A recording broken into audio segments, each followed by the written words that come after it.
আফগানিস্তানের পূর্বাঞ্চলে পাকিস্তান সীমান্তবর্তী এলাকায় ভয়াবহ ভূমিকম্প আঘাত এনেছে। রিক্টার স্কেলে এর মাত্রা ৬। ভয়াবহ এই দুর্যোগে নিহতের সংখ্যা বেড়ে ৬২২ হয়েছে। ১৫০০-এর বেশি মানুষ এতে আহত হয়েছেন। আজ সোমবার আফগানিস্তানের স্বরাষ্ট্র মন্ত্রণালয়ের বরাত দিয়ে এই তথ্য জানিয়েছে বার্তা সংস্থা এএফপি।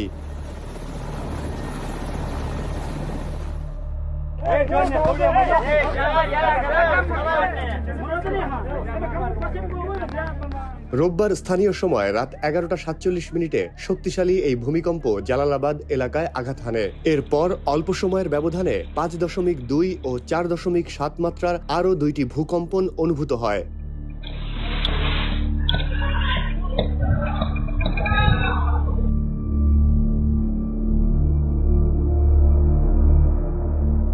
কুনারের পাশাপাশি নানগারহাট ও লালখান প্রদেশেও ক্ষয়ক্ষতির সৃষ্টি করেছে এই ভূমিকম্প। পাশাপাশি কাবুল ও পাকিস্তানের খাইবার পাখতুনখোয়া প্রদেশেও এটি অনুভূত হয়।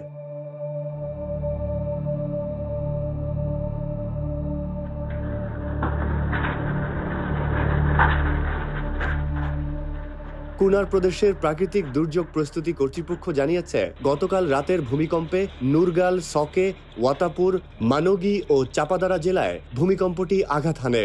কর্তৃপক্ষ জানিয়েছে, হতাহতের সংখ্যা আরও বাড়তে পারে।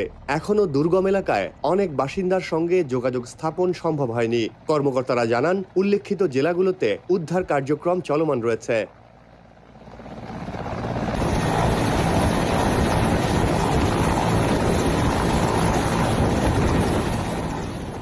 এই দুর্যোগে ইতোমধ্যে তালেবান নিয়ন্ত্রিত কাবুলের প্রতিরক্ষা, স্বরাষ্ট্র ও জনস্বাস্থ্য মন্ত্রণালয়ের উদ্ধার দলগুলো ভূমিকম্প কবলিত অঞ্চলে পৌঁছে গেছে। আহতদের এয়ারলিফট করে নানগারহার আঞ্চলিক হাসপাতালে নিয়ে যাওয়া হচ্ছে। German research centre for geoscience জানিয়েছে, ভূমিকম্পটির উৎপত্তিস্থল ছিল ভূপৃষ্ঠ থেকে ১০ কিলোমিটার গভীরে।